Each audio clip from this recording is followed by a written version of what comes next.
Bapak dan Ibu yang masih berada di luar ruangan untuk segera memasuki ruangan karena acara akan segera kita mulai. Terima kasih.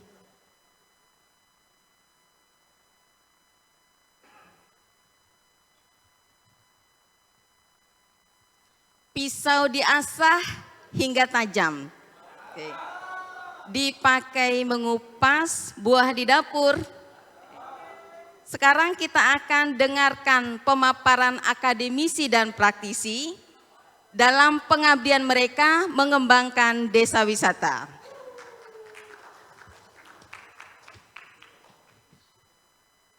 Untuk memaparkan apa saja program pengabdian masyarakat perguruan tinggi di desa wisata, pengembangan kapasitas masyarakat melalui pelatihan dan best practice sharing desa wisata mandiri, kami undang dengan hormat Ibu Putri Rizkiah Empar, dosen Poltek Par Lombok. Silakan Ibu. Bapak Ferry Fahrudin SEME, Subkoordinator Pengukuran Peningkatan Produktivitas Balai Pelatihan Vokasi dan Produktivitas Lombok Timur, dan Bapak Kepala Desa Wisata Pujon Kidul, Bapak Udi Hartoko SM. Dipersilakan. Silakan.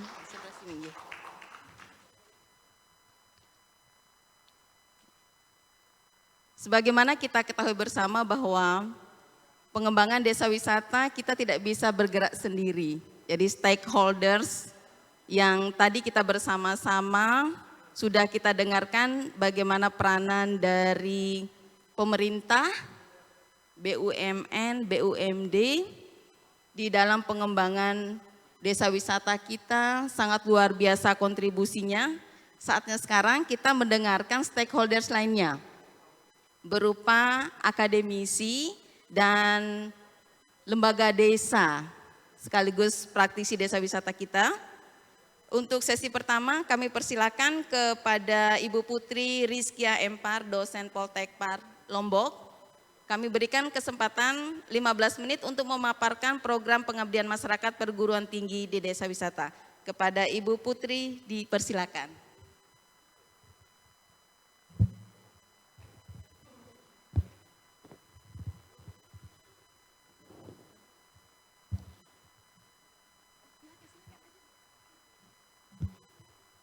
Assalamualaikum warahmatullahi wabarakatuh. Selamat sore Bapak Ibu. Semoga masih semangat ya. Saya yang nggak semangat. Baik Bapak Ibu, saya Putri Rizkiah mewakili Bapak Direktur kami, Bapak Heri Rahmat Wijaya dari Politeknik Pariwisata Lombok akan memberikan sedikit paparan terkait program-program kami di Politeknik Pariwisata Lombok untuk peningkatan kapasitas masyarakat terutama di desa wisata di Pulau Lombok. Jadi Bapak Ibu, kami perguruan tinggi itu memiliki 3 tugas utama. Jadi kami tidak hanya mengajar, kami selain mengajar harus melaksanakan penelitian dan pengabdian kepada masyarakat. Nah, pada kesempatan kali ini saya mencoba untuk menjelaskan apa saja sih yang kami lakukan dalam program pengabdian kepada masyarakat bagi masyarakat di Pulau Lombok. Kami Bapak Ibu ada 3 skema dalam program pengabdian kepada masyarakat. Yang pertama desa binaan, ini karena kami sekolah vokasi, ada 4 program studi di sekolah kami. Jadi yang dimaksud dengan internal prodi yakni ketika kita melaksanakan pengabdian masyarakat yang sesuai dengan program studinya kami. Jadi ada program studi usaha perjalanan wisata, kemudian program studi divisi kamar, seni kuliner dan tata hidang.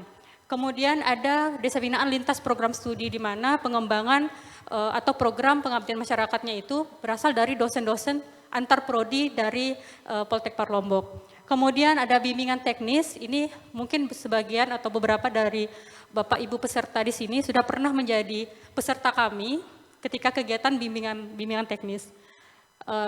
Bimbingan teknis ini kita laksanakan di Mandalika dan beberapa wilayah yang memang menjadi tugas kami untuk di sana seperti di Maluku, di wilayah Kalimantan juga. Jadi tidak hanya di Pulau Lombok. Kemudian ada kemitraan. Ini biasanya kita ada kolaborasi dengan beberapa instansi lain untuk pengabdian kepada masyarakat, dan ketika kami diundang menjadi narasumber atau penyuluh itu juga dikatakan bahwa kami melaksanakan pengabdian kepada masyarakat.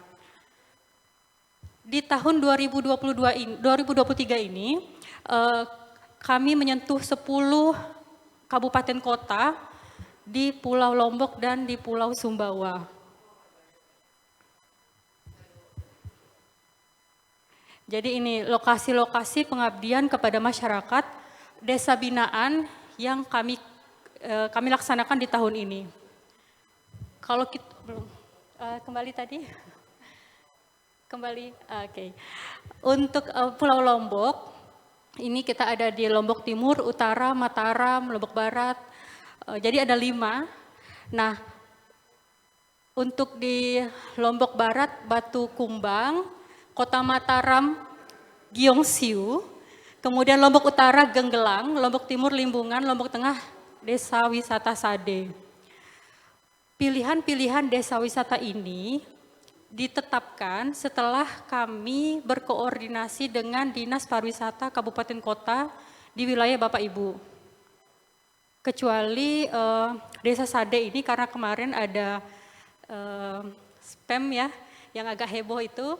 Jadi ada sedikit saran dari pimpinan, mungkin kita bisa ke Desa Sade khusus untuk melatih atau peningkatan kompetensi bahasa asing di Desa Wisata Sade. Tapi untuk 9 desa yang lain, itu kita sudah berkoordinasi dengan dinas kabupaten kotanya untuk mendapatkan saran. Desa mana nih yang bisa kami bantu dalam hal peningkatan kapasitas masyarakatnya. Apa saja sih yang bisa kami berikan? Ini sebagian besar atau garis besar pelatihan-pelatihan yang bisa kami berikan, yaitu terkait pariwisata berkelanjutan. Jadi mungkin sudah sering banget didengar pariwisata berkelanjutan atau sustainable, tapi bagaimana desa-desa wisata ini benar-benar lebih memahami pariwisata berkelanjutan itu gitu. Apalagi desa-desa ini kebanyakan desa rintisan yang dipilih oleh dinasnya gitu. Kemudian penguatan organisasi masyarakat ini juga masih menjadi isu bahwa lembaga-lembaga desa wisata ini kadang masih banyak konflik, masih tidak sesuai, tidak sering cekcok gitu. Jadi ini merupakan hasil-hasil kajian atau penelitian kami juga gitu. Berangkat dari situ maka ini juga sering menjadi materi penguatan kami ketika kami di desa wisata. Kemudian pengembangan produk, ini sangat erat kaitannya dengan kami pendidikan vokasi. Biasanya beberapa desa wisata itu sudah kami punya nih banyak ikan di sini, bisa dibantu nggak gitu. Bagaimana kita menciptakan atau membuat inovasi produk-produk atau bahan lokal di desa wisata tersebut untuk mendapatkan nilai jual yang lebih gitu. Kemudian keterampilan hospitality pariwisata ini juga cukup sering terkait dengan kita lah di industri hospitality ini ya. Kemudian manajemen penginapan, penguatan bahasa asing seperti di Desa Sade tadi, dan manajemen keuangan. Nah, ini Bapak Ibu yang kami coba tampilkan di sini luaran kegiatannya ini memang belum tidak semua, memang ada beberapa poin lainnya, tapi rata-rata desa wisata membutuhkan ini setelah kami koordinasi dengan desa wisata. Ini loh yang diperlukan dari kegiatan-kegiatan kami, program pengabdian kepada masyarakat. Seperti di Lombok Barat, Batu Kumbang, itu inovasi produk kuliner berbahan dasar pangan lokal, itu ikan katanya. Batu Kumbung, maaf Bapak. Batu Kumbung ya. Kemudian rancangan paket wisata. Jadi ini yang bisa, salah satu yang bisa kami bantu ketika kami melaksanakan pengabdian kepada masyarakat. Batu Kumbung, akan saya ingat terus ini Pak. Kembali lagi. Kemudian dari Kota Mataram, Gyeongsiu itu masih peningkatan kapasitas masyarakat. Ini bisa kami beri beberapa kali pelatihan dalam kurun waktu 2 semester ini. Kami kan pendidikannya jadi ada semester genap sekarang dan semester ganjil nanti dimulai di bulan Juni. Kemudian ada di Lombok Utara, Desa Wisata Genggelang. Ada perwakilan dari Lombok Utara di sini Bapak? Ada? Oh iya, jadi untuk Desa Wisata Genggelang ini kami sudah ke sana juga Pak, bertemu dengan perwakilan dari Desa Wisata atau LC-nya juga, dan yang dibutuhkan itu kurang lebih inovasi produk wisata juga, kemudian peningkatan kapasitas masyarakat. Dari Lombok Timur ada Desa Wisata Limbungan, peningkatan kapasitas masyarakat dan manajemen keuangan di desa wisatanya. Kemudian untuk Lombok Tengah SADE seperti yang sudah disampaikan. Kita skip untuk Sumbawa kan ya, karena tidak ada peserta dari Sumbawa ya. Nah ini alur pelaksanaan pengabdian masyarakat yang kami lakukan. Jadi awalnya kita pasti koordinasi dulu dan observasi, koordinasi ke dinas kabupaten kota, pariwisata, dan kemudian melakukan observasi di desa wisata yang yang disarankan oleh dinas tersebut. Kemudian kami menyusun proposal, seperti apa latar belakangnya, apa sih masalah yang terjadi di sana, apa sih yang dibutuhkan teman-teman di desa wisata, apa sih yang diharapkan teman-teman di desa wisata untuk kami bantu. Kemudian proposal tersebut kami seminarkan. Ini sudah kami laksanakan di bulan Februari kemarin, kita melaksanakan seminar proposal, kemudian pelaksanaan sekarang ini sudah proses pelaksanaan pengabdian kepada masyarakat. Jadi memang sudah ada beberapa rekan kami yang sudah turun ke Pulau Sumbawa dan Lombok ini melaksanakan pengabdian kepada masyarakat. Kemudian ada istilahnya seminar antara. Jadi seminar antara ini dijadwalkan di bulan Juni besok, yaitu kita ingin melihat perkembangan atau progres daripada pengabdian masyarakat yang sudah dilakukan teman-teman di Poltek Parlombok.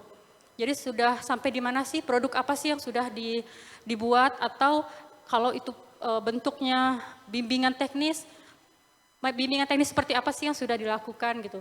Itu di seminar pertengahan atau progres atau seminar antara. Setelah seminar antara kami melaksanakan pengabdian lagi. Itu kurun waktu di bulan Juni, Juli sampai November. Melanjutkan dari semester sebelumnya. Jadi kalau ada yang belum selesai, apalagi yang harus diselesaikan untuk agar goalnya atau tujuan dari apa yang kita harapkan itu tercapai gitu. Kemudian seminar hasil. Nanti dijadwalkan bulan November akhir tahun nanti, itu benar-benar sudah diharapkan apa yang sudah kita rancang itu bisa menjadi kenyataan gitu. Jadi kalau seandainya teman-teman di desa wisata mengharapkan ada inovasi resipi atau resep bagaimana sih mengolah ikan tadi, diharapkan sudah ada nih, sudah dapat inovasi, dan teman-teman di desa wisata juga bisa mengolah sendiri. Kalau itu paket wisatanya sudah selesai.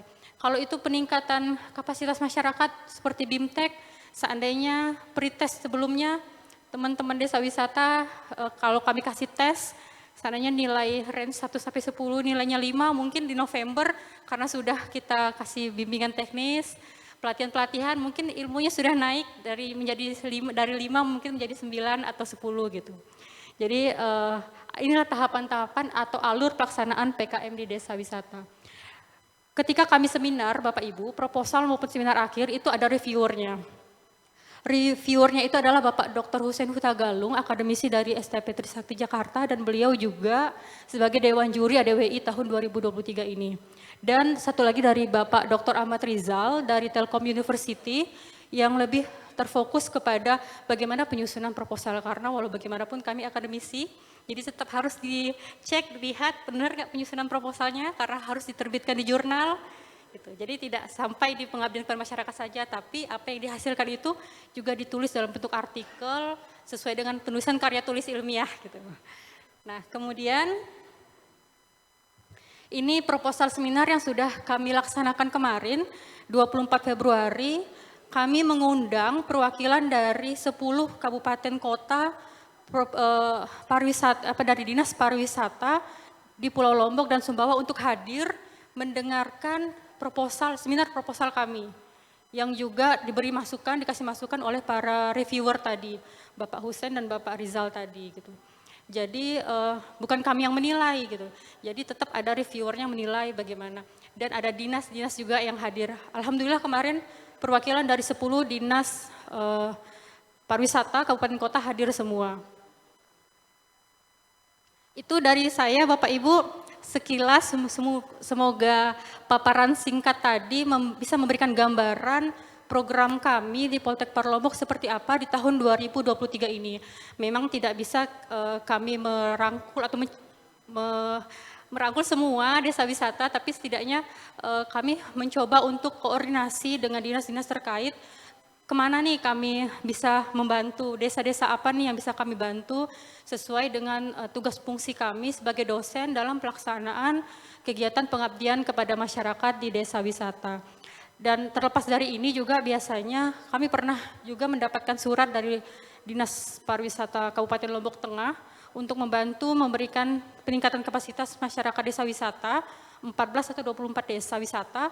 Jadi waktu itu perwakilan dari desa wisata datang ke kampus, ke kami kasih pelatihan-pelatihan. Seperti itu juga bisa. Kalau dari dinas ataupun dari desa wisata bersurat ke kami. Gitu. Sekian dari saya Bapak Ibu, mohon maaf atas segala kekurangan. Terima kasih. Wassalamualaikum warahmatullahi wabarakatuh. Selamat sore. Waalaikumsalam warahmatullahi wabarakatuh. Ini tadi kita sudah bersama-sama mendengarkan pemaparan dari Ibu Putri Rizkia tentang eksistensi Poltekpar di dalam melakukan pembinaan desa wisata. Tadi yang kita tangkap bahwa selama ini yang sudah dilakukan pembinaan desa wisata itu yang pertama lokasinya dipilih atas kebutuhan dan pertimbangan dari Poltekpar. Yang kedua atas saran atau usul dari Dinas Pariwisata. Nah pertanyaannya misalnya ada nggak kemungkinan dari teman-teman yang di desa wisata itu langsung direct mengirimkan permintaan kepada Ibu Putri ya tanpa melalui Dinas Pariwisata untuk mereka ditingkatkan kapasitas SDM-nya.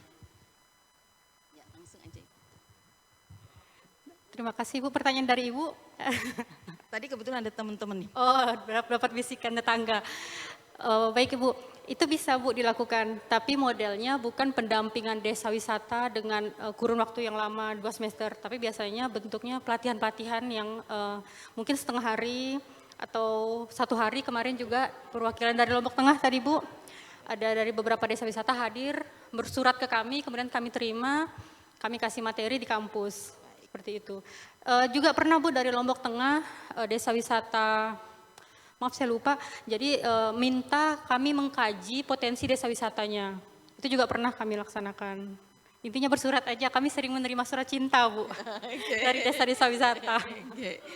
Baik, jadi sampai sekarang Ibu Putri ini masih menerima surat cinta dari teman-teman yang di desa wisata. Selanjutnya dari akademisi lainnya, Bapak Ferry Fahrudin.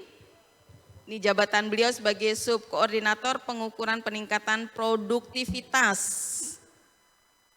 Balai Pelatihan Vokasi dan Produktivitas Lombok Timur. Kalau dulu namanya itu BLK Lombok Timur, namun sejak tahun 2022 ini sudah berubah namanya ini Pak ya. Oke. Nah di tempatnya beliau itu ada beberapa kejuruan Pak ya, ada 3 kejuruan, ada jurusan pariwisata, ada jurusan pertanian, ada jurusan energi terbarukan. Dan di bawah jurusan-jurusan itu banyak sekali program-program pelatihan yang bisa nanti Bapak dan Ibu bisa sinergikan. Lebih lengkapnya kami persilakan kepada Bapak Ferry Fahrudin, SEME untuk memaparkan.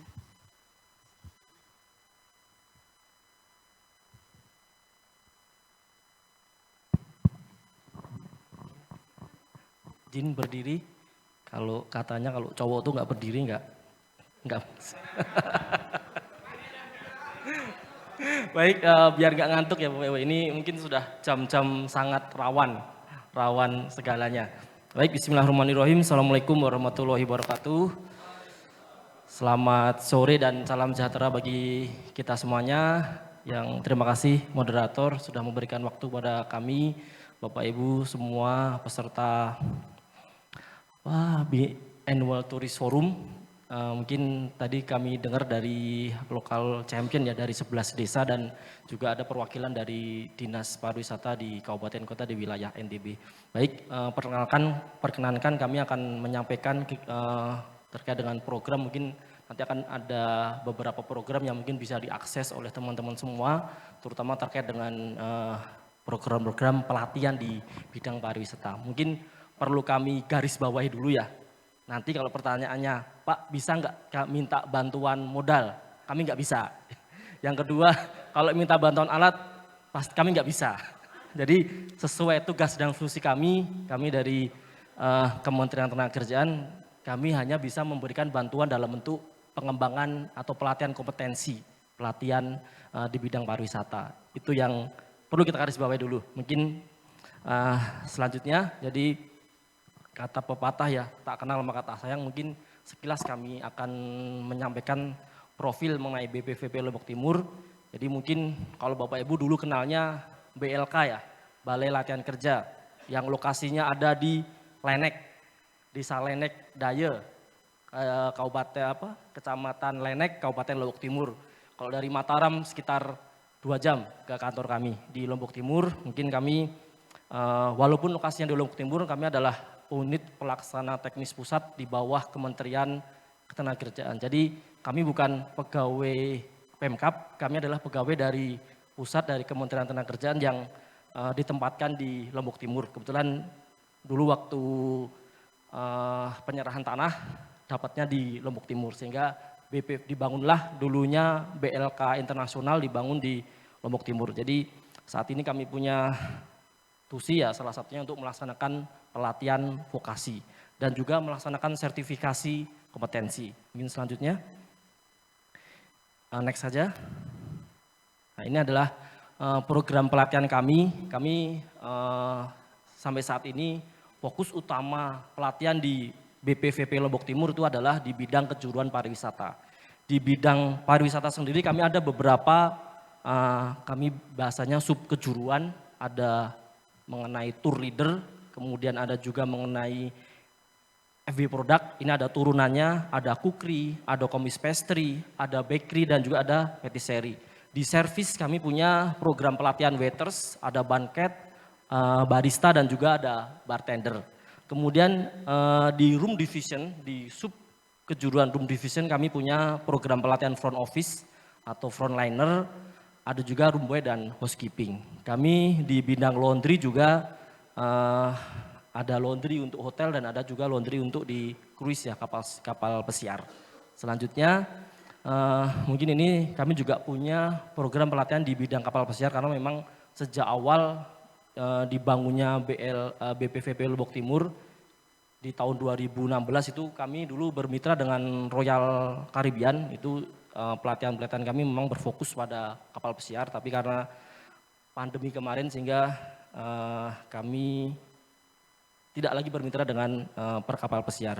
Ini ada beberapa program untuk di kapal pesiar selanjutnya, dan berikutnya kami juga melihat potensi daerah di NTB pada umumnya, pada khususnya itu kami mengembangkan beberapa kejuruan. Jadi kemarin ceritanya kami dapat lahan hibah dari pemerintah kabupaten dari 11,5 hektar bertambah menjadi 3,5 hektar. Sekarang di BPVP ini ada 15 hektar luasnya, tapi ada pesan khusus karena melihat potensi daerah sehingga kami diminta untuk mengembangkan kejuruan di bidang pertanian, perikanan, peternakan, dan juga pariwisata juga untuk diving ya. Dan ini mungkin tahun ini kami sudah jalan juga, ada pelatihan kerjasama dengan pemerintah Swiss, itu pelatihan energi terbarukan. Itu ada 2 program, di situ ada pelatihan solar cell atau pembangkit listrik tenaga surya ya, solar cell, dan juga kami ada pelatihan untuk hydro power. Alat-alatnya juga tersedia di kami dan ini tahun ini sudah kita buka untuk pendaftaran. Untuk pertanian tahun ini sudah jalan, kami sudah punya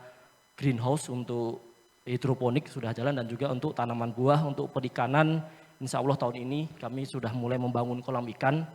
Kolam ikan bukan untuk mancing ya, tapi ini untuk pelatihan di bidang perikanan. Mungkin selanjutnya, nah ini mungkin kita lewati aja langsung ke program-program pelatihannya. Next saja, karena waktunya terbatas. Next. next, ya, oke. Ini adalah program-program pelatihan di bidang kejuruan pariwisata yang kami laksanakan di tahun 2023. Ada beberapa skema Bapak Ibu ya, dan yang pasti semua pelatihan ini adalah free, tidak berbayar sama sekali, gratis, dan bisa diakses seluas-luasnya oleh masyarakat.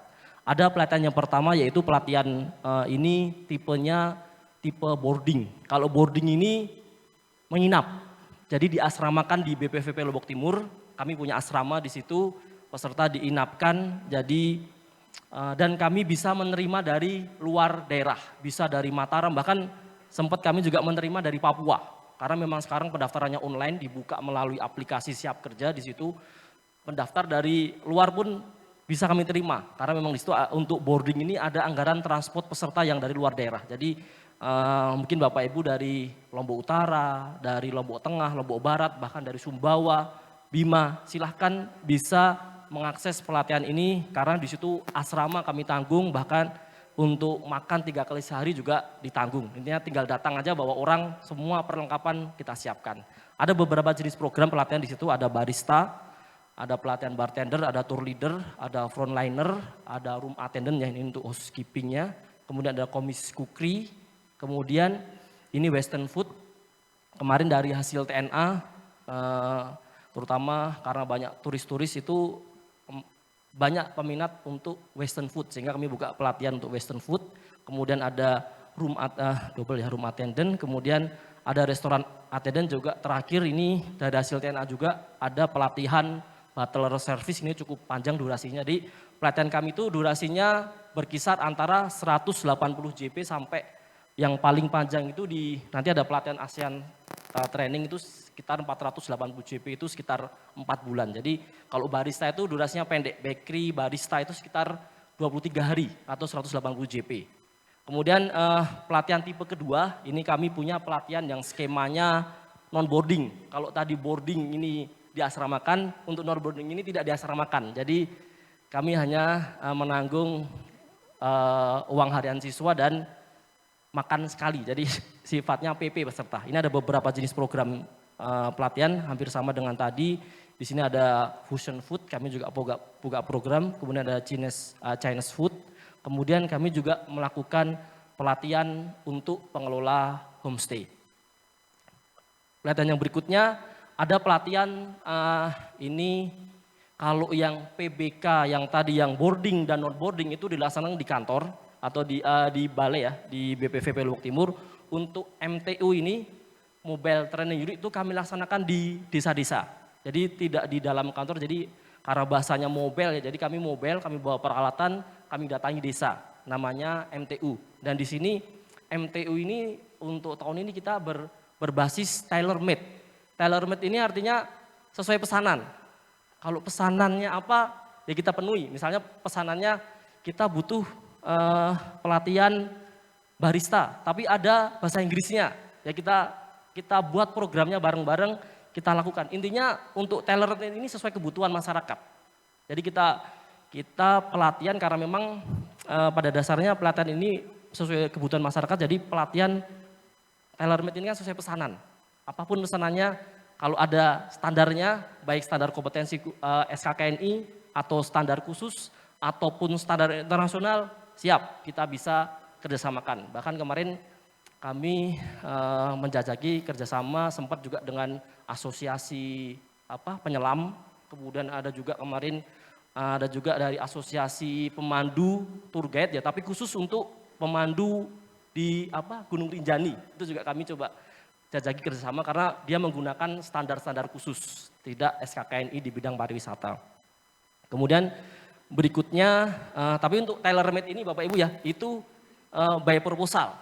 Dan selama ini kami lakukan kerjasama dengan desa, kebanyakan di Lombok Timur ya, karena kemarin kami ada MOU antara Bapak Dirjen Bina Lavotas dengan Pak Bupati, itu dari BPVP memberikan pelatihan nanti dari desa yang akan menindaklanjuti dalam bentuk bantuan peralatan. Jadi karena saat ini kami tidak hanya selesai melatih, kami juga punya target untuk siswa itu ditempatkan baik bekerja di industri ataupun bekerja sebagai wirausaha atau bekerja secara mandiri. Jadi kami juga dalam kerjasama ini kami harus memastikan setelah kami latih mau dikemanakan siswa. Jadi tidak hanya selesai, ayo kerjasama latih selesai, tapi kami juga menuntut setelah selesai harus ada pemberdayaan dari yang mengajukan proposal itu. Kalau dari desa ya, kalau desanya siap memberikan bantuan peralatan, pasti akan kami alokasikan. Dan ini menjadi prioritas karena sudah mempunyai jaminan untuk penempatan atau pemberdayaan pasca pelatihan. Ada juga program blended, ini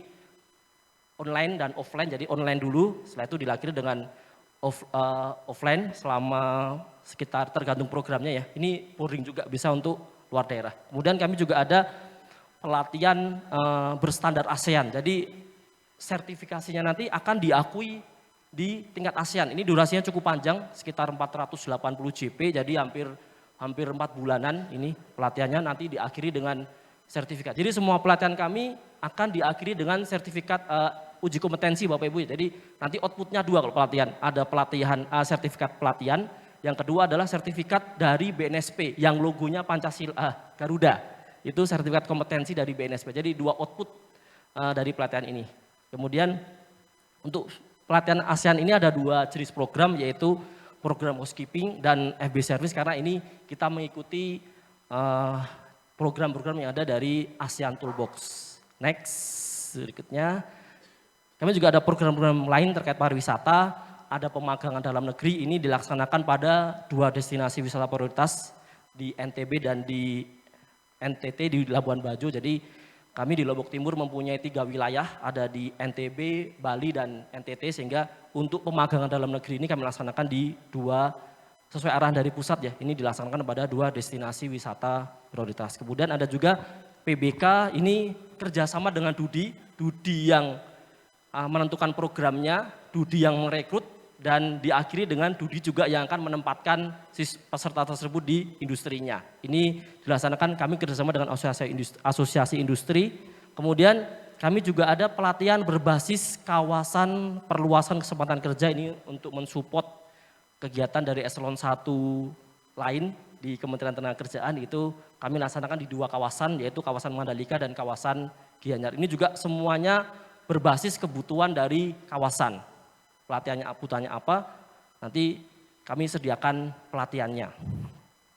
Berikutnya, Bapak Ibu yang di luar Lombok Timur mungkin ya, kami juga mempunyai UPTD binaan, ini di bawah pemerintah daerah, tapi anggarannya bersumber dari APBN. Anggarannya dari APBN melalui Kementerian Tenagakerjaan dan dititipkan pada DIPA Lombok Timur. Jadi anggarannya dititip di kami, tapi dilaksanakan oleh UPTD BLK. Di BLK Lombok Utara, itu ada program barista, ada program spa terapis di situ. Di wilayah Mataram, di situ ada BLK milik provinsi. Itu ada program pelatihan FB service, ada waiters, di situ ada housekeeping, juga ada program barista di NTB. Di Lombok Tengah ada juga BLK milik pemerintah daerah, BLK Lombok Tengah atau BLK Peraya.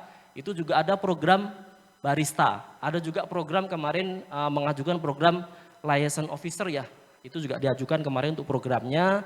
Ada juga program restoran attendant, itu di Lombok Tengah. Jadi Bapak Ibu yang ada di Lombok Tengah, Lombok Utara, kemudian di Mataram, silahkan bisa menghubungi UPTD yang terdekat. Kalau misalnya kesulitan untuk ke Lombok Timur, tapi sekarang online, jadi kami Bapak Ibu silahkan nanti pantau di Instagram kami atau di Facebook ya, bpvp.lotim, itu kami selalu umumkan untuk pembukaan rekrut peserta pelatihan.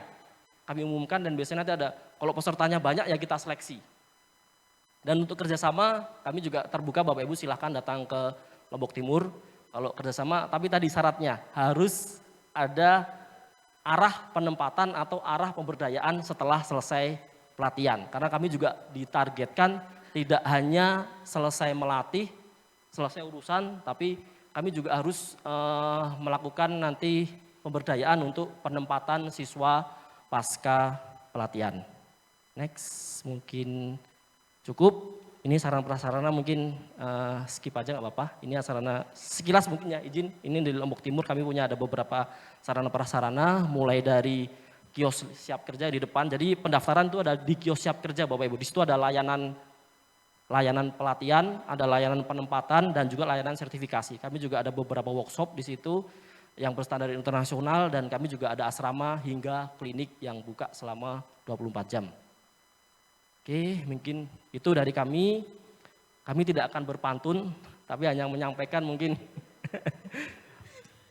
salah satu jargon kami ya, belajar berlatih itu indah, kompeten sudah pasti.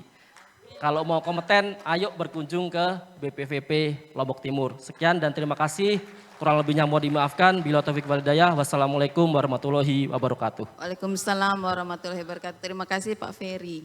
Oke. Ini BPFP ini sama dengan slogan Pegadaian Pak, mengatasi masalah tanpa masalah. Jadi semua masalah teman-teman di desa wisata terutama untuk peningkatan kapasitas SDM ini semua bisa Bapak selesaikan. Dan yang paling penting juga mengadopsi slogannya Depak ini Pak, ikhlas beramal karena Bapak tanpa memungut bayaran. Yang menjadi pertanyaannya nanti Pak, kira-kira dari 11 ya, 11 local champion ini langsung bisa masuk ke tempatnya Bapak tanpa melalui syarat apa tidak ini Pak? Oke. Teman-teman lokal champion nanti tinggal silakan diinventaris kebutuhan pelatihan apa. Kalau memang sudah ada program reguler di kami, silakan ikuti saat ada kami buka pendaftarannya. Karena kami buka secara umum. Kalau memang butuh kerjasama khusus, ya tadi ya asal disiapkan pemberdayaannya, pasca pelatihannya kami siap. Nanti silakan datang ke Lombok Timur, nanti boleh ketemu dengan saya, ketemu dengan Ferry, Pak Ferry itu nanti insya Allah kami terima dan kami siap untuk bekerja sama. Ya, nanti akan di-share, tenang. Oke. Terima kasih Pak Ferry. Ini banyak sekali informasi-informasi ini yang memang tidak diketahui oleh teman-teman yang di desa wisata. Jadi terima kasih ini Ibu Butet sudah menjadi jembatan emas bagi teman-teman kita dengan dunia akademisi ini. Yang membedakan kalau di Poltekpar kita mendapatkan ijazah, kalau di sini kita hanya mendapatkan sertifikat Pak ya. Jadi ada dua ya. Sertifikat pelatihan dan sertifikat kompetensi. Dan dua-duanya ini sangat berguna di dunia kerja. Oke. Selanjutnya di paling ujung ada Bapak Udi Hartoko, Kepala Desa Wisata Pujon Kidul, yang saya yakin di dunia dan akhirat desa ini sudah terkenal ini Pak. Terutama tentang eksistensi bagaimana Kepala Desa ini, Kepala Desa Pujon Kidul ini mampu mengantarkan desa ini sukses di dalam pengelolaan desa wisata yang minim menjadi maksimal. Bagaimana upaya beliau di dalam mengembangkan desa wisatanya, kami persilakan kepada Bapak Udi Hartoko SM.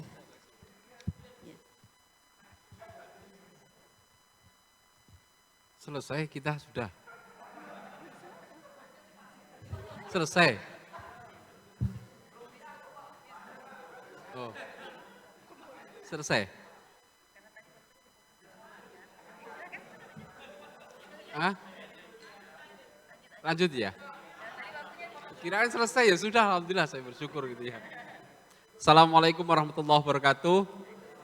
Selamat sore, salam sejahtera bagi kita semuanya. Karena yang laki-laki tadi berdiri, saya harus berdiri juga ini. Jangan dikatakan nanti saya kurang gagah karena nggak berdiri gitu ya. Laki-laki harus berdiri. Baiklah para bapak ibu saya hormati, tentunya sore hari ini, mulai pagi sampai sore hari ini hal yang sangat luar biasa. Karena di forum diskusi kita sangat produktif gitu ya. Dan saya tadi sering berbisik dan dalam hati saya iri itu ya. Karena apa? Para bapak ibu sekalian saya hormati ini sangat dimanjakan dengan program yang diberikan oleh Bu Butet ini. Tepuk tangan untuk beliau. Dirancang sejak tahun 2002 Bu ya. Kita duduk bersama di forum itu mulai menyusun materi-materi sampai saat ini ada dipertemukan dengan orang-orang hebat yang akan nanti memberikan fasilitas yang sangat luar biasa. Yang jujur saya itu iri, sangat iri. Karena apa? Desa saya tidak pernah menerima program seperti ini saya harus berjibaku dengan teman-teman itu sendiri, tidak ada lokal champion yang tadi muncul, nggak ada pelatihan, nggak ada pendampingan, ini didatangkan, kurang apa coba? Ya, kalau nggak bisa jalan itu, kata orang Jawa kurang ajar. Baiklah para Bapak Ibu Saudara nanti, tapi next. Semuanya itu apa yang sudah diberikan oleh pemerintah, oleh Kementerian Pariwisata Ekonomi Kreatif, kemudian dengan berbagai fasilitas yang sangat luar biasa, ada akademisi, kemudian dari perusahaan, itu tidak bisa akan efektif, tidak akan bisa jalan ketika kita tidak bisa meramunya di desa. Karena apa? Kata kuncinya itu di desa. Ya, lanjut aja Mas. Next, lanjut. Ya. Karena desa wisata itu berbasis masyarakat gitu ya. Tadi punya mimpi yang sangat luar biasa dengan SDM yang sangat luar biasa. Saya di Pujon Kidul tidak punya teman-teman yang lulusan STP Mataram, tidak punya saya itu. Lulusan SD, SMP tempat saya itu. SDM sangat minim sekali. Tapi alhamdulillah kurun waktu 2011 sampai saat ini kami menjadi desa wisata yang mandiri dengan omset di tahun 2022 adalah 10.674 juta. Dan bisa menyumbang pendapatan asli desa dan daerah, bukannya desa. Tapi daerah juga ratusan juta melalui pendapatan asli daerah. Pajak itu 340 sekian juta, nanti bisa dilihat. PAD kami 1 miliar di tahun 2022 kemarin laporan dari teman-teman 1,2 miliar. Lebih besar pendapatan asli desa kami daripada dana desa. Memperkerjakan BUMDesa itu 137 karyawan, termasuk pelaku wisata dan masyarakat, totalnya 604 orang yang bekerja di sektor pariwisata, khususnya desa wisata Pujon Kidul. Dari desa yang tertinggal, dengan SDM yang sangat terbatas. Tentunya, ya jangan sampai keirian saya nanti itu akan lebih membuncah lagi ketika rekan-rekan para pelaku wisata yang hadir di siang hari ini, sore hari ini, tidak bisa mewujudkan mimpi desa wisata Lombok yang hebat nantinya. Perjalanan 12 tahun, harus saya sampaikan 15 menit, tak kejar cepat-cepat gitu ya. Jadi para Bapak Ibu saya hormati, faktor yang sangat menentukan adalah kemandirian dan keberdayaan masyarakat. Pemimpin boleh ganti, seperti saya akan berakhir nanti 2023 bulan Juni, ya di periode kedua saya, tapi masyarakat harus mandiri dan berdaya. Karena desa itu pelakunya di desa wisata adalah masyarakat, terletak pada masyarakatnya. Next, lanjut lagi. Lanjut. Nah, dengan potensi yang ada di desa, para Bapak Ibu saya hormati, kata kuncinya ada di eksplorasi potensi. Semuanya tadi sudah memaparkan sangat luar biasa. Tetapi yang paling penting adalah optimalisasi fungsi dari siapa? Kelembagaan yang ada di desa. Kadang banyak lembaga, faktor penentunya itu di lembaga. Dibentuk A, B, C dan sebagainya, tapi enggak jalan. Tidak paham dengan tugas pokok fungsinya. Ya. Apa yang mau dijalankan nih? Saya BPD mau berperan apa? Saya LPMD berperan. Cuma bangga sebagai lembaga. Tapi tidak pernah ini. Tadi ide gagasan sangat luar biasa. Tapi yang paling susah adalah mengimplementasikannya. Ya, saya mengalami sendiri. Yang paling susah mengimplementasikannya. Kemarin dilatih dan sebagainya. Disosialisasikan, didampingi. Nanti ada pendampingan tahap kedua. Coba nanti kalau mengimplementasikan. Enggak bisa kita single factor, maka butuh optimalisasi fungsi kelembagaan. Kemudian optimalisasi partisipasi dan senantiasa perhatikan aspirasi masyarakat. Ingat, desa wisata bukan milik kelompok, desa wisata bukan milik kepala desa wisata adalah milik masyarakat. Masyarakat harus menjadi pemain di sana. Jangan sampai masyarakat itu hanya menjadi penonton, pelakunya hanya orang-orang itu saja. Pak Darwis, itu awal dari kehancuran sebuah desa wisata karena masyarakat tidak ada partisipasi. Kemarin Pak Halus dan Ibu ke tempat saya, ya, baru beberapa waktu yang lalu kok sekarang bertemu lagi. Beliau melihat secara langsung bagaimana peran serta masyarakat. Saya tinggal kemana saja, ditarik Bu Butet ke sana ke sini, desa wisata saya jalan, nggak tergantung pada saya. Ya, tidak tergantung pada kepala desa, tetapi memang sistem sudah berjalan dengan baik. Kata kuncinya di sini. Naik, lanjut lagi. Lanjut Mas, agak cepat lagi. Nah, Bapak Ibu saya hormati, ketika Undang-Undang Nomor 6 tahun 2015 tentang desa, di situ membicarakan desa wisata. Ada dua kementerian yang kita itu paham, desa itu di dua kementerian ini ngomongkan desa wisata, Pak. Di Kementerian Pariwisata Ekonomi Kreatif, di Kementerian Desa, gitu ya. Dan banyak aturan-aturan yang masuk ke desa. Mulutnya satu, desa. Permennya banyak. Nano-nano kan? Bagaimana kita itu mengambil sikap politik kebijakan di desa itu, bagaimana kita itu? Bapak Ibu saya hormati, bagaimana Pok Darwis, Bumbu Desa, kelembagaannya. Saya ambil contoh dua lembaga ini terkait pengelolaan kelembagaan desa wisata. Yang terpenting adalah membangun harmonisasi, membangun keselarasan. Tujuannya satu, mewujudkan visi misi pembangunan desa wisata. Enggak ada yang lain. Ya, jangan ada konflik kepentingan di sana. Jangan. Satu aja tujuannya, visi misi pembangunan desa wisata. Tadi ada yang menyampaikan visi misi desa, yang itu pariwisata semuanya coba. Apa enggak ngeri itu? Hujan gitulah aja visi misinya enggak seperti itu. Ini ada desa tadi yang memaparkan visi misinya pariwisata semuanya. Dari ini yang menjadi target kita, dan bagaimana visi misi pembangunan desa wisata itu memang harus terwujud. Membangun harmonisasi keselarasan. Ini kata-kata yang indah, tetapi tidak mudah untuk melaksanakan. Kata-katanya bagus tapi susah. Perlu saya sampaikan para Bapak Ibu hormati, yang terpenting adalah jangan ada ego. Mulailah dari hati, gitu ya. Karena apa yang kita bersentuhan itu dengan manusia yang punya hati, gitu ya. Saya senantiasa pesan itu, ya. Jangan ada ego antar kelompok, antar pribadi. Karena apa? Dari ego itu akan memunculkan konflik yang berkepanjangan. Next, lanjut. Nah, para Bapak Ibu hormati, fokus di sini bagaimana kita konsolidasi produk, inkubasi, peningkatan kemanfaatan dan sebagainya. Dari fungsi kelompok sadar wisata, BUM Desa itu sebagai fasilitator, dinamisator, akselerator atas setiap program sampai terwujud nyata. Sampai terwujud nyata, jangan hanya ngomong saja, harus terwujud nyata. Kalau nggak terwujud nyata, dengan fasilitas pelatihan yang sangat luar biasa, anggaran yang begitu besar, sangat disayangkan. Nanti ketemu 2024, kita ingin tahulah, Pujon Kidul yang tidak punya kesempatan seperti ini, ya tidak pernah dilatih Bu Butet ya. Dengan teman-teman yang dilatih dengan SDM yang sangat luar biasa, kita ingin tahu nanti hasilnya seperti apa. Gitu ya. Penting Sari, desa-desa kayak Ngelanggeran dan sebagainya, tidak pernah dapat pelatihan kayak gini. Tidak apa-apa Bu, ini untuk memotivasi saya Bu, tidak ini. Tidak, tapi untuk memotivasi, kita tunggu.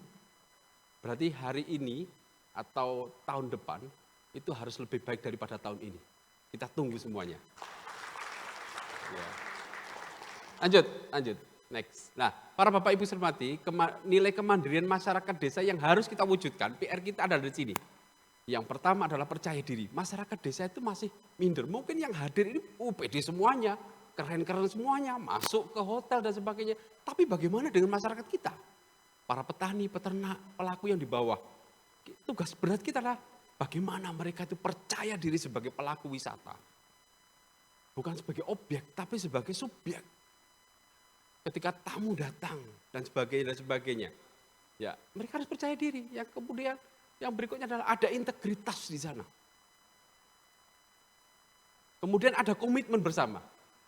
Keluar dari ruangan ini, kepala desa, BUM Desa, pelaku Pok Darwis, Champion LC dan sebagainya tadi punya komitmen apa enggak? Stakeholder di desa bagaimana? BPD, LPMD dan sebagainya, PKK, kelompok tani, kelompok ternak.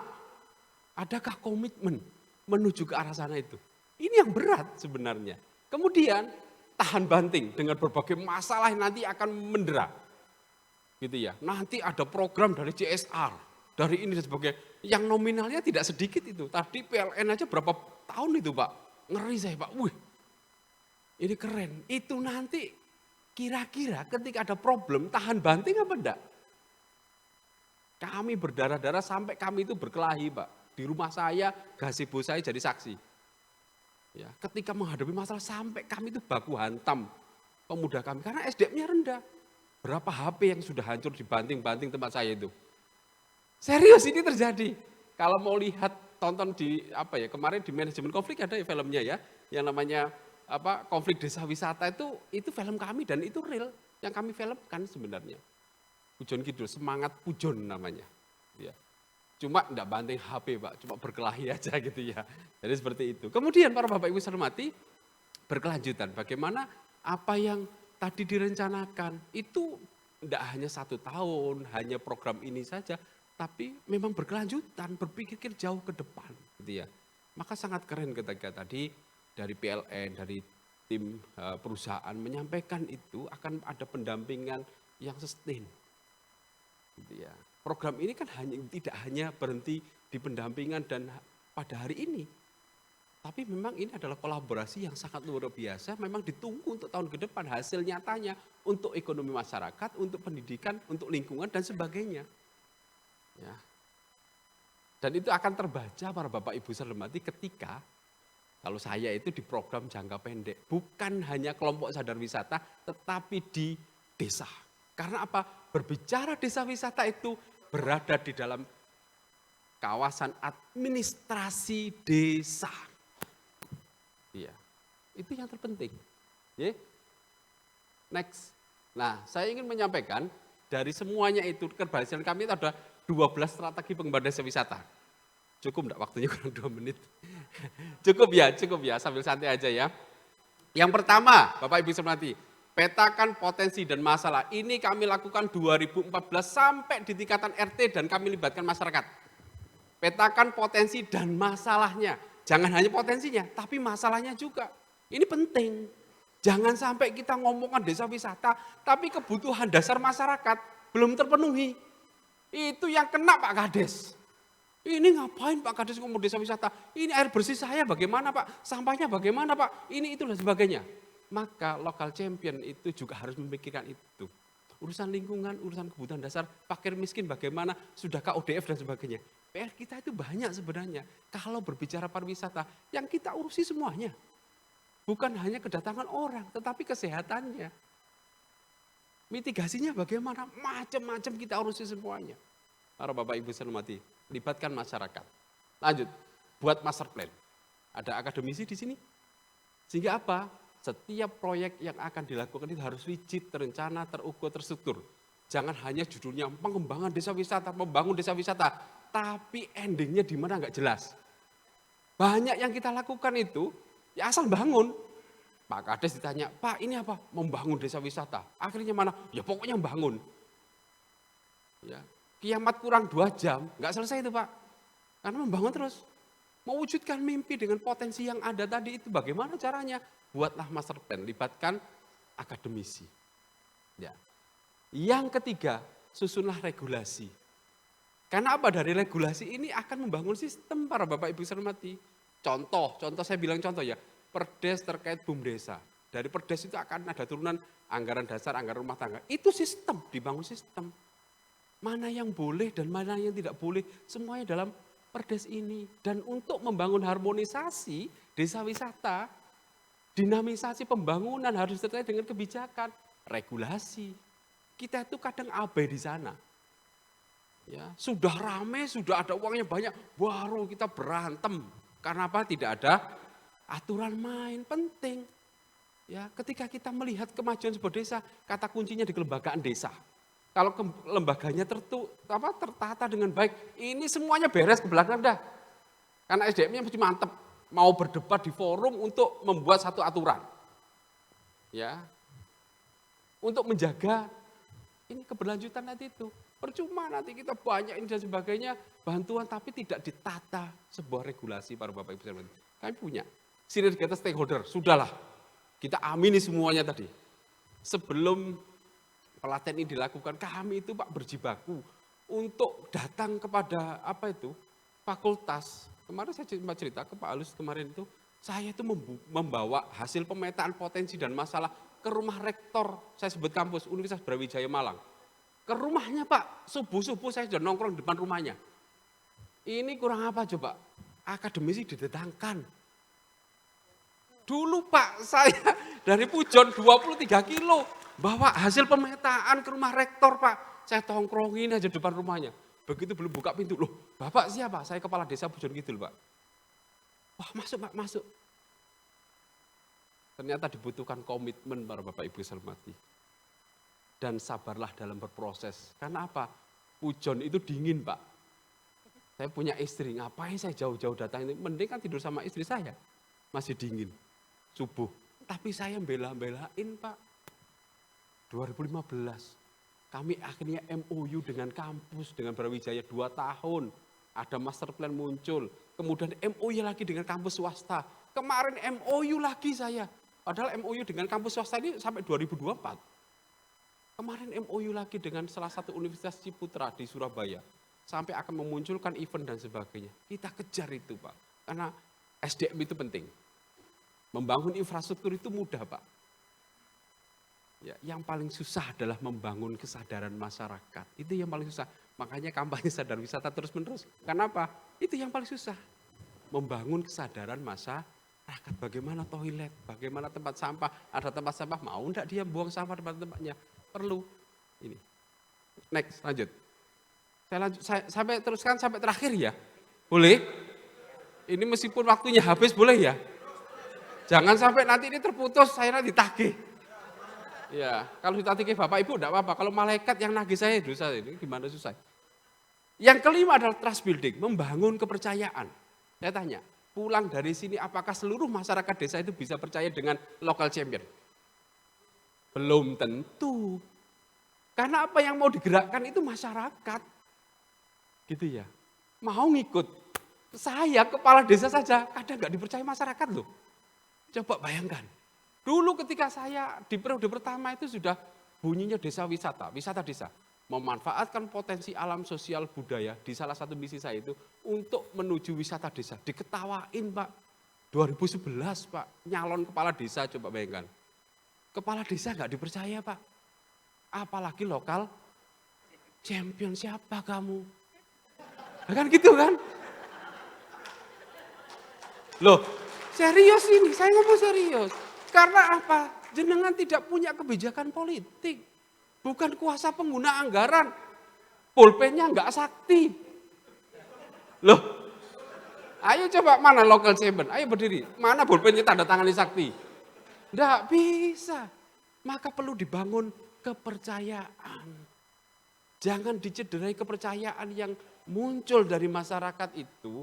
Ditunjuk Anda sebagai local champion, ditunjuk saya sebagai kepala desa menciderai itu. Ini berat. Keluar dari ruangan ini percaya enggak itu kepala desa? Masyarakat. Loh, kepala desa aja yang punya kuasa pengguna anggaran, ngelola dana desa miliaran Pak. Kadang itu macam ngomong apa itu Pak Kades itu. Apalagi cuma lokal champion, bekal pelatihan. Mohon maaf. Bikin master plan. Tadi ada yang memaparkan master plan. Ini Pak master plan saya itu gitu ya. Tapi yuk kita tunjukkan bahwa kita bisa membangun kepercayaan itu. Tunjukkan bahwasanya Anda bisa dipercaya oleh masyarakat, Anda mampu menunjukkan itu. Harus berdarah-darah. Gitu ya. Karena apa? Saya bisa ngomong kayak gini Pak. Apa yang saya tulis ini bukan hanya teori. Saya praktek Pak. Baru muncul ini setelah 10 tahun saya jadi kepala desa baru muncul tulisan-tulisan ini. Sebelumnya enggak tahu Pak. Perlu saya bukukan dan memang saya sampaikan kepada para Bapak Ibu hormati. Jangan cederai kepercayaan masyarakat. Jangan cederai kepercayaan kepala desa.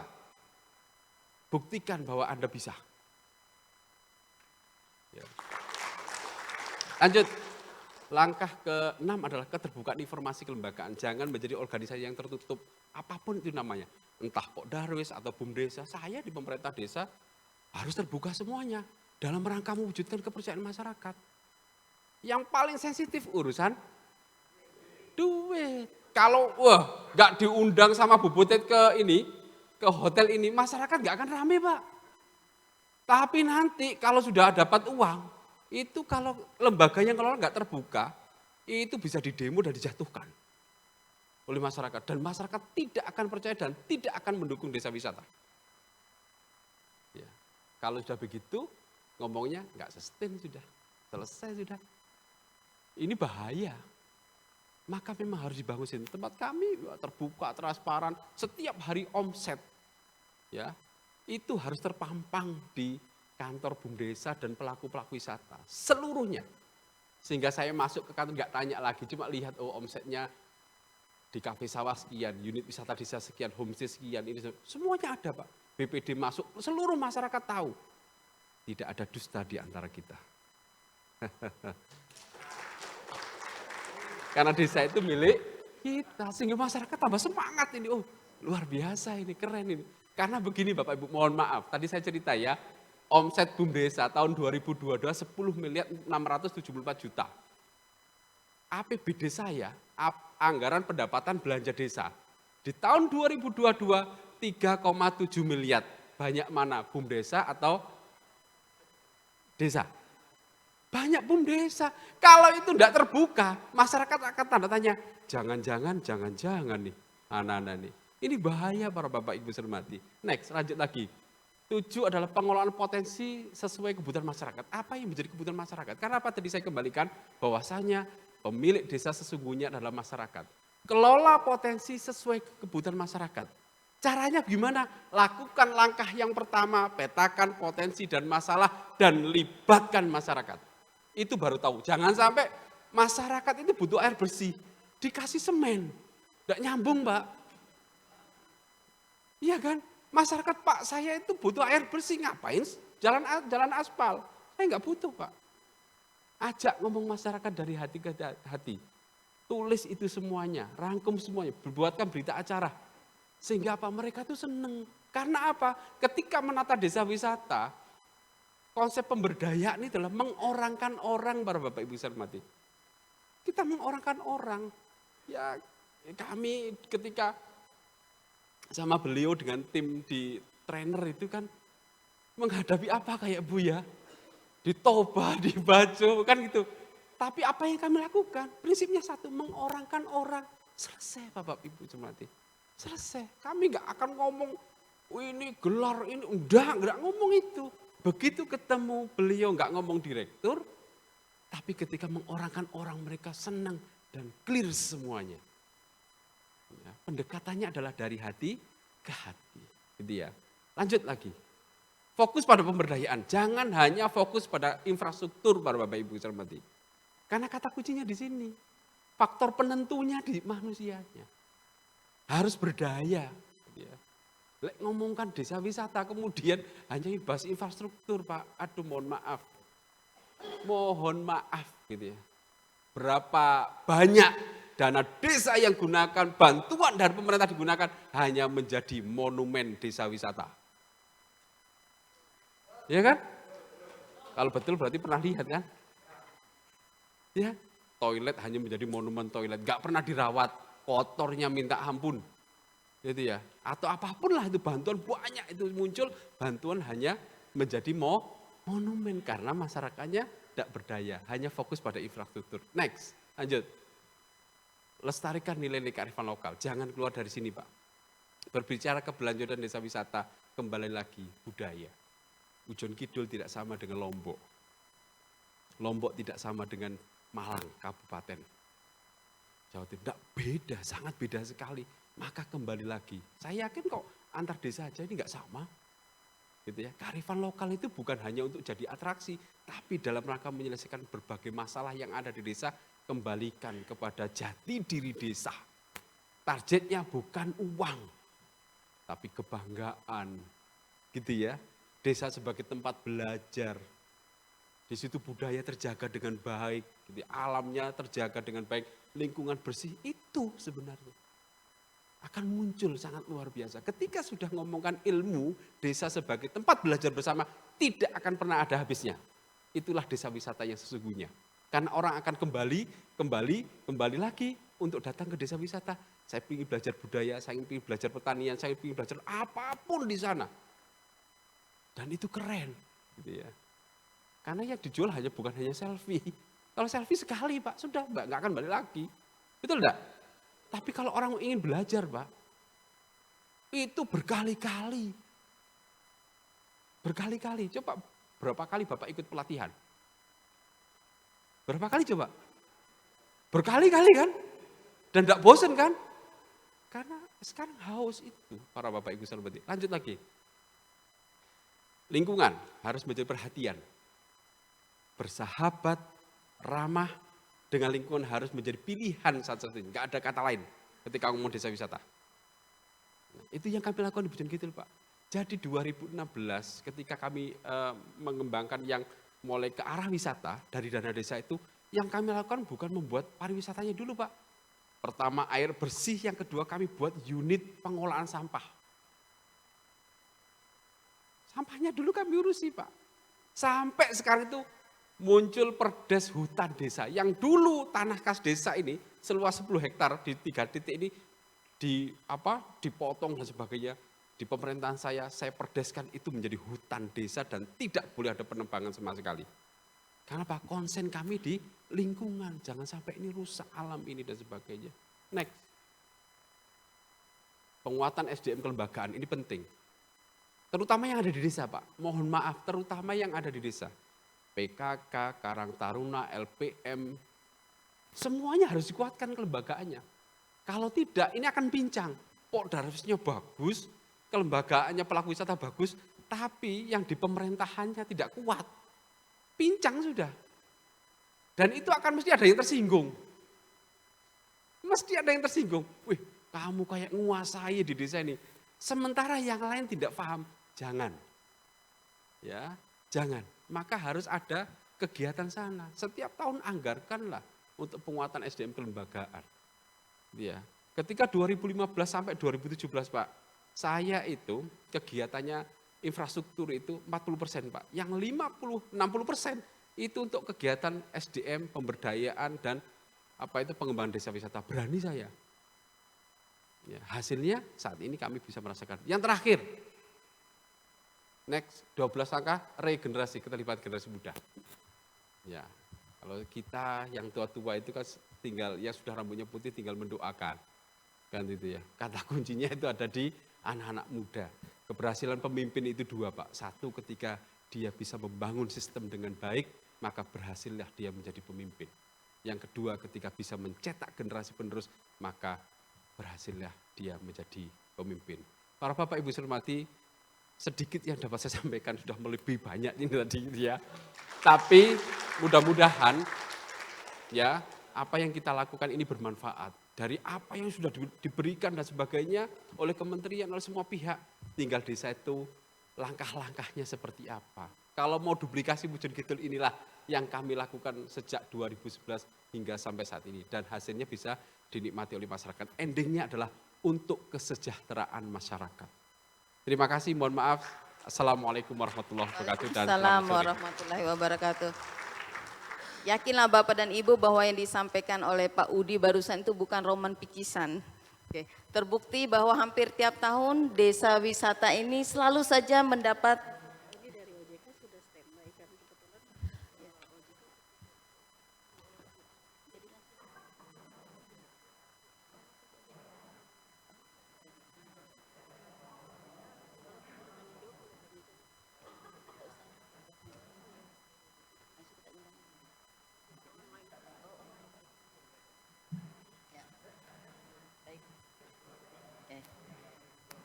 Yakinlah bahwa yang dilakukan oleh Desa Bojon Kidul ini memberikan inspiratif bagi kita semua. Sesi tanya jawabnya kita pending dulu karena di online sudah ada Ibu Rosdian Sundari, Deputi Direktur Pengembangan Inklusi Keuangan Otoritas Jasa Keuangan. Kepada Ibu Rosdian Sundari kami persilakan.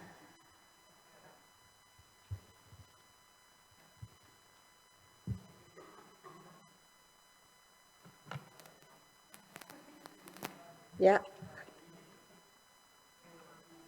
selamat sore Bapak Ibu semua. Sore Ibu.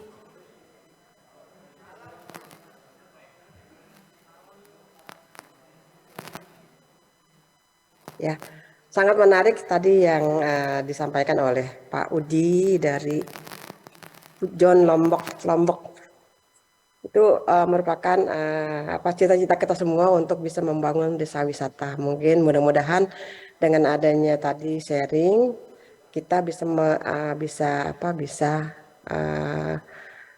ikut mereplikasi di desa-desa lain supaya bisa mencapai capaian seperti Pak Udi tadi. Mungkin bisa ditayangkan tayangan kita.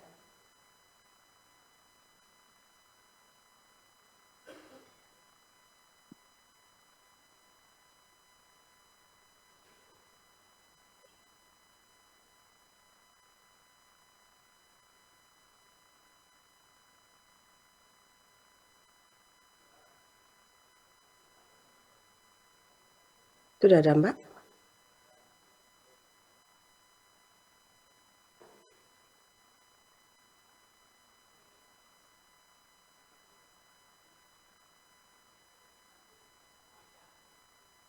Ya.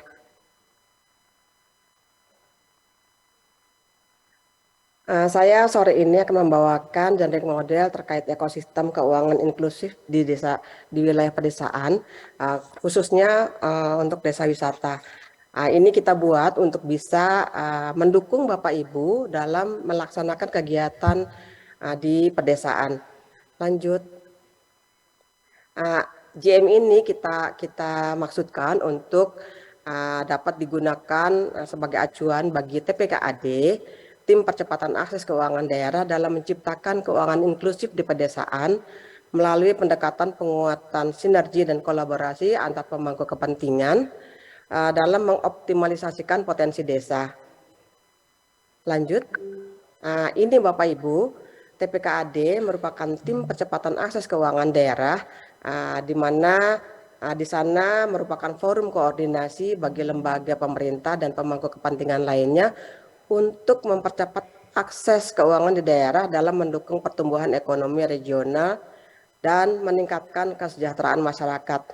Jadi sebagaimana diketahui Bapak Ibu, sampai dengan saat ini kita memiliki 491 TPKAD di seluruh Indonesia yang terdiri dari level provinsi dan juga level kabupaten kota. Di sini kita kembangkan terkait potensi desa wisata yang menurut data dari Kemenparekraf itu ada sebesar 3.553 yang saat ini yang ikut sebagai peserta anugerah desa wisata yang memiliki potensi untuk dikembangkan. Selanjutnya 3 aspek yang dapat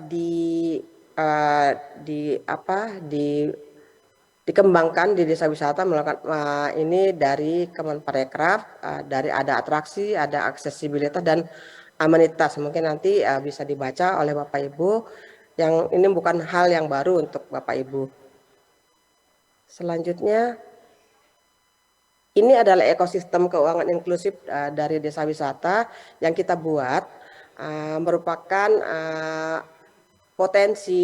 ada potensi suatu di desa, baik itu wisata alami, buatan ataupun budaya. Kemudian kita berkolaborasi di antara pihak terkait untuk bisa menciptakan atau memberdayakan desa tersebut dengan tahapan tadi seperti juga disampaikan oleh Pak Udi, ada pra-inkubasi, dan pasca inkubasi, di mana dilakukan dulu mapping atau pemetaan apa-apa saja yang dibutuhkan. Kemudian juga kita akan berkoordinasi dan melakukan sosialisasi rencana implementasi program kerja. Kemudian memapping juga ketersediaan akses keuangan di desa tersebut, dan kita membuat atau menetapkan program kerja bagi TPKAD dimaksud. Dan kemudian kita masuk ke tahapan inkubasi, di mana ada edukasi dan pendampingan, ada akses pasar, publikasi, ada penguatan infrastruktur dan pemberdayaan wanita, khususnya karena memang di sini wanita banyak terlibat untuk kegiatan dimaksud. Kemudian di pasca inkubasi kita akan melakukan aktivitas produk atau layanan keuangan dengan memberikan akses melalui pembukaan rekening, melalui pembiayaan, pembukaan agen laku pandai untuk bisa menunjang kegiatan Bapak Ibu di desa. Kemudian membuka rekening pelajar juga untuk pelajar-pelajar yang terlibat di sana. membuka produk atau layanan keuangan lainnya, juga digitalisasi yang sangat diperlukan karena memang hal tersebut sangat diperlukan untuk bisa mempercepat kegiatan di desa wisata. Dengan target utama adalah terciptanya keuangan inklusif di desa wisata. Kemudian ini adalah skema bisnisnya, di mana melalui TPKAD, di sana ada berbagai banyak lembaga, ada OJK, ada BI, ada Kemendes, ada Kemenparekraf, dan terutama Pemda ya di sana, juga akademisi dan sebagainya. Ini kita akan melakukan edukasi dan pendampingan kepada pelaku usaha pariwisata di sana, dan kita akan menjandingkan juga lembaga jasa keuangan untuk bisa melayani Bapak Ibu semua, di mana di sana kita mengharapkan ada aktivitas dasar bisa dilaksanakan dan juga kita bisa mengembangkan desa wisata dimaksud.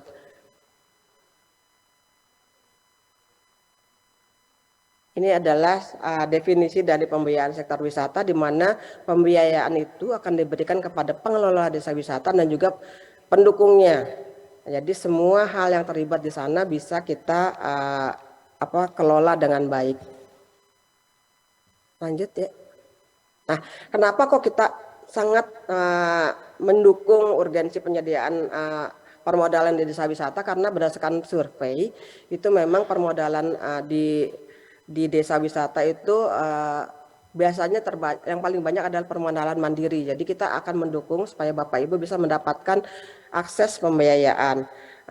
Kemudian juga kita juga akan mengenalkan kepada Bapak Ibu produk-produk keuangan selain perbankan yang mungkin masih belum dikenal luas oleh Bapak Ibu.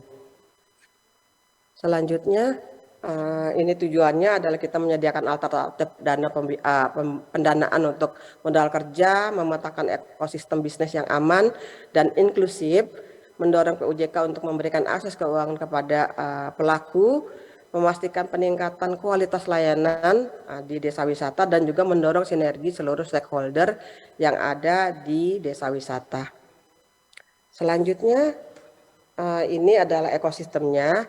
Tadi ekosistem pembiayaan kita lakukan melalui TPKAD, kemudian dengan melakukan pelatihan dan pendampingan, kemudian memberikan pembiayaan, kemudian kita mempertemukan antara pihak-pihak yang memerlukan dan juga pihak-pihak yang memiliki pendanaan. Jadi nanti Bapak Ibu yang terlibat dalam desa wisata, kita akan pertemukan dengan LJK yang bisa membiayai kegiatan Bapak Ibu. Selanjutnya ini adalah skema yang mungkin Bapak Ibu bisa baca nanti, di mana kita TPKAD melalui TPKAD juga kita BI, OJK, juga Kemenparekraf, Kemendes dan sebagainya itu akan mendukung penyediaan dan pendampingan di desa wisata. Juga dia memberikan kita dapat berupa pemberian dana, dapat berupa entitas kepada lembaga atau pada kelompok. Kemudian juga nanti melaksanakan pelatihan dan juga pendampingan. Kemudian setelah dapat lebih itu bisa kita melakukan atau mengajukan pembiayaan. Di sini nanti mungkin Mbak lanjut aja supaya bisa diketahui. Bapak Ibu bisa meminta pembiayaan kepada sektor perbankan. Di sini ada KUR, tentunya ada persyaratannya, ada antara lain telah melakukan usaha secara aktif minimal 6 bulan, kemudian melengkapi persyaratan-persyaratan. Hal ini nanti kalau misalnya Bapak Ibu belum bisa mencapai persyaratan, kita akan melakukan pendampingan supaya Bapak Ibu bisa juga bankable. Kemudian ini kita juga dapat memakai kredit pembiayaan melawan rentenir, di mana persyaratannya adalah plafonnya maksimal 50 juta dengan tenor 36 bulan dan sudah memiliki rekening di LJK penyalur. Jadi kalau KPMR ini Bapak Ibu dia dilakukan melalui proses tiga proses, ada proses cepat, ada proses berbiaya rendah dan juga cepat dan berbiaya rendah. Jadi kalau berbiaya rendah biasanya itu ada subsidi suku bunga. Lanjut. Kemudian Bapak Ibu juga bisa mencari pembiayaan lewat sektor non perbankan. Ini melalui ultramikro. Di sini kita melibatkan PT Permodalan Nasional Madani, di mana juga ada beberapa persyaratan, memiliki izin usaha, kemudian tidak mensyaratkan agunan fisik, namun dia diberikan kepada suatu kelompok dengan minimal terdiri dari 10 nasabah, dan dilakukan pertemuan biasanya 2 minggu sekali, di mana di sana akan dibicarakan permasalahan-permasalahan yang timbul dan juga bagaimana solusinya. Batas pinjamannya adalah sebesar 10 juta dengan maksimal penggalian 52 kali pembayaran angsuran. Kemudian ini ada juga peer-to-peer lending, di mana nanti Bapak Ibu bisa mendapatkan pembiayaan dengan maksimum 2M. Di sini kita mempertemukan pihak-pihak yang memiliki uang dengan pihak-pihak yang memerlukan uang melalui suatu platform P2P lending. Kemudian juga ada pembiayaan homestay melalui sarana multigria finansial, di mana pembiayaan ini dilakukan melalui BUMDes Bapak Ibu dengan nominal pengajuan maksimal 150 juta per homestay dengan batas waktu pembiayaan 10 tahun dengan tenor bunga 3% per tahun. Selanjutnya Bapak Ibu bisa juga melakukan pembiayaan melalui sektor pasar modal Bapak Ibu. Di sini ada security crowdfunding, di mana beberapa persyaratannya adalah memiliki izin usaha, kemudian pengajuan penawaran maksimal 10M dengan masa penawaran efek maksimal 46 hari. Kemudian pengembalian akan disesuaikan dengan jangka waktu dengan maksimal 2 tahun. Dan ini dapat diterbitkan dengan dua skema melalui obligasi atau dengan equity. Kemudian kalau saham berlaku bagi penerbit untuk kebutuhan modal kerja dan pembayaran hutang dan underlying aset. Kemudian kebijakan lainnya tentunya akan mengikuti platform yang menerbitkan security crowdfunding. Mungkin ini Bapak Ibu yang bisa kita sampaikan alternatif pembiayaan yang dapat diambil oleh Bapak Ibu untuk bisa menunjang kegiatan di desa wisata. Mudah-mudahan bisa dicerna karena memang waktunya sempit. Saya mohon maaf apabila dalam penyampaiannya ada hal-hal yang kurang berkenan. Wassalamualaikum warahmatullahi wabarakatuh. Waalaikumsalam warahmatullahi wabarakatuh. Terima kasih Ibu Rosdian Sundari yang telah menyampaikan materi tentang generik model keuangan inklusif desa wisata. Bapak dan Ibu, kami mohon maaf yang sebesar-besarnya karena keterbatasan waktu kita tiadakan sesi diskusinya. Oke. Nanti diskusi dengan ketiga narasumber kita bisa kita lakukan pada saat kita dinner nanti. Oke. Demikianlah Bapak dan Ibu, kami mengucapkan terima kasih banyak kepada 4 narasumber kita pada sore hari ini. Oke. Berhembus bayu angin semilir, oke, sejuknya hingga ke ujung pohon. Sambutlah salam pesan perpisahan dari kami yang kami sampaikan melalui untayan pantun. Terima kasih. Wabillahi taufiq wal hidayah. Wassalamualaikum warahmatullahi wabarakatuh. Selamat sore. Boleh kita berikan aplaus sekali lagi yang meriah untuk Bapak Ibu narasumber kita dan juga Ibu moderator kita. Terima kasih kami ucapkan kepada Bapak Ibu dan Bapak Ibu hadirin sekalian. Untuk selanjutnya kita akan break terlebih dahulu, kita untuk isoma. Selanjutnya kepada Bapak Ibu kami informasikan untuk kunci kamar bisa diambil di meja panitia. Kemudian kita akan masuk kembali melanjutkan sesi selanjutnya pada pukul 19.00. Dan untuk makan malam tersedia di resto lantai lobi. Terima kasih.